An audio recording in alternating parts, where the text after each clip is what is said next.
Celebrating Valentine's at home with a romantic dinner. How about a new twist on an old comfort food favorite? Marcus Samuelsson is executive chef of New York's Aquavit and the author of the New American Table Cookbook.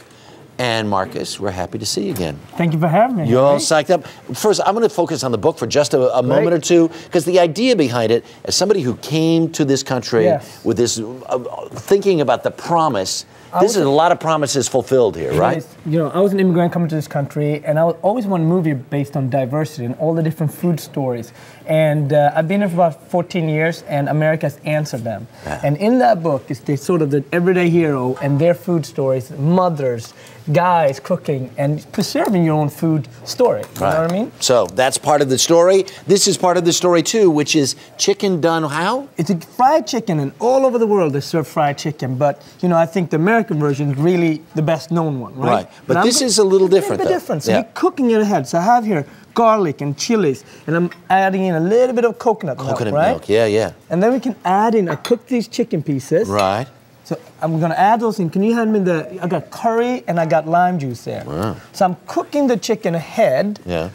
And I'm doing that because that's gonna give it a lot of flavor before I'm frying it. And also... So you really want to cook it ahead of time. Exactly. So you don't have that mystery of... Is it fried? Is it cooked through? Is it done through? Is it raw chicken? Nothing worse than fried chicken and you bite in and it's not really done. It's undercooked. So the chicken's gonna look like this. Yeah. And these are thighs. I love cooking with the thighs. Yeah, and it's a great piece of meat. And then I'm just gonna dip it in here in the egg white. Right. And then I got a little bit of breadcrumbs here and cornstarch. Both of those guys gonna make it really crunchy. Right. And the breadcrumbs I'm using is actually, they're called panko. They're a little bit lighter. Oh, panko, yeah.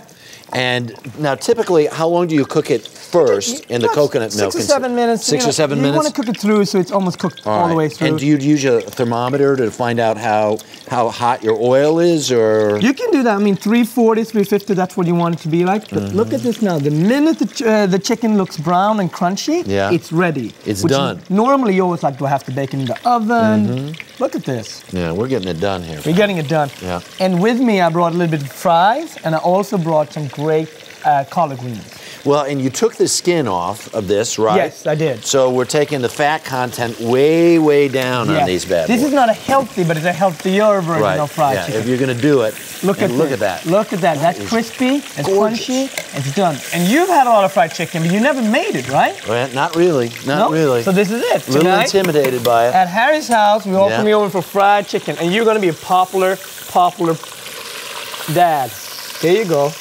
Look at that. Eat it with some collards. It's juicy, right? Excuse me. You got collard greens with you? I got collard greens with me. I brought some fries. I also brought some dessert, some bread pudding. But look at this fried chicken. This is an American meal, man. It is super American, like me. Like I'm American now. That's right. And you know what? Because collard greens, you got a little bacon working in there. Yes. This is a real deal, folks. And now you had a little bit of problem with the pregnant women over there. Now if you serve them some fried chicken, I'm sure they will be happy. All right, you got to come back, Harry. Oh man, those collard greens are good. What'd you put in there? A little bit of bacon, a little bit of renderings. It's good. It's juicy. So, you come to America.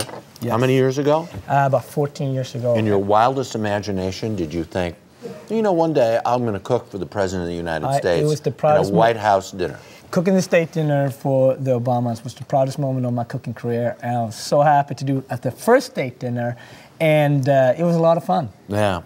Did you feel like crazy pressure, or was it cool? I felt it, but each time I was like, I got a job, so I can't get, I can't get too nervous about it. And also, so like, if I'm gonna mess up, this is a good stage to mess up.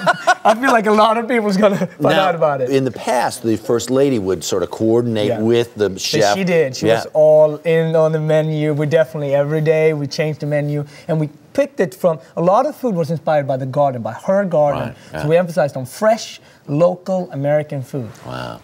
Congratulations on the new book. Thank you so much for having me. Really a pleasure to have you. This works, folks. This works big time. For more of Chef Marcus's recipes, all you need to do is go to our website. That's earlyshow.cbsnews.com.